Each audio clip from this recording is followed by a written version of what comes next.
7 أماكن لما تروح بورسعيد لازم تعدي عليهم ونزورهم، من أجمل الأماكن اللي موجودة في المحافظة.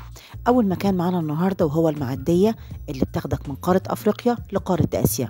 بتروح من بورسعيد لبور فؤاد. المعدية زي ما انتم شايفين مكان ممتع، هتلاقي هناك طيور النورس اللي هتاخد معاها أجمل صور. هنتحرك من المعدية ننزل على بور فؤاد، نروح على طول على جبال الملح في الملاحات. وده المكان التاني معانا في بورسعيد، واللي ممكن تروح هناك وتلاقي نفسك بتاخد صور كأنك في أوروبا، مش في بورسعيد ولا في مصر. جبال الملح اللي قدامكم دي بتبان في الصور كأنها جليد، كأنك بتتصور على جبال جليد. هي حقيقي في الواقع جميلة جدا، لكن في الصور أجمل بكتير. الجديد في المكان ان دلوقتي بقى فيه بازارات واماكن بتباع فيها حاجات تذكاريه. عجبني جدا جدا التطوير اللي حصل هناك، وعجبني الفكره ان يكون مكان سياحي متوفر فيه كل المنتجات اللي لما تروح هناك تاخد منها حاجه تذكاريه تفتكر بيها المكان. زي ما انتم شايفين قدامكم كده، هتاخدوا هناك وقت حلو قوي. ده تاني مكان لما تروح بورسعيد لازم تعدي تتصور فيه كمان. تالت مكان معانا في بورسعيد هو مطعم العيوطي. ده أشهر مطعم فول وطعمية موجود في بورسعيد، مكانه في طرح البحر. هتروح هناك هتاخد أجمل فطار ممكن تاكلوه في مكان.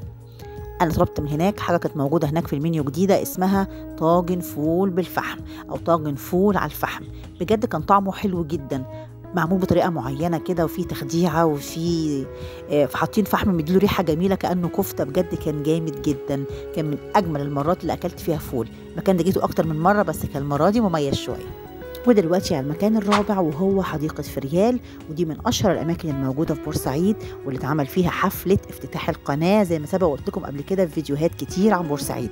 المكان حلو قوي، في كمية خضرة كبيرة، القعدة فيه جميلة ورايقة كده، وحواليه أكتر من مكان. كنت تشتري آيس كريم من سلسبيلة جنب منه، أو تتمشى حوالين الحديقة.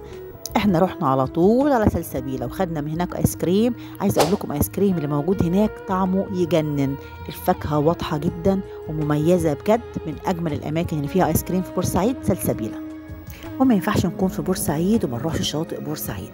عايزه اقول لكم الشاطئ هناك مميز جدا، الوان الميه مع السماء.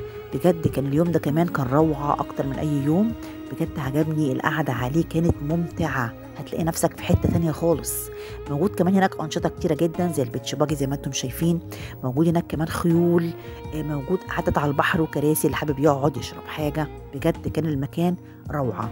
قعدنا لغايه الغروب، وزي ما انتم شايفين الغروب هناك كان له طعم تاني خالص. ده غير اليوم ده كان كمان الدنيا كانت قمريه، كنا نص الشهر العربي، فكان طبعا القمر منور جدا ومخلي الشاطئ منور، مع اننا كان بالليل، بس كان المنظر خرافي بجد.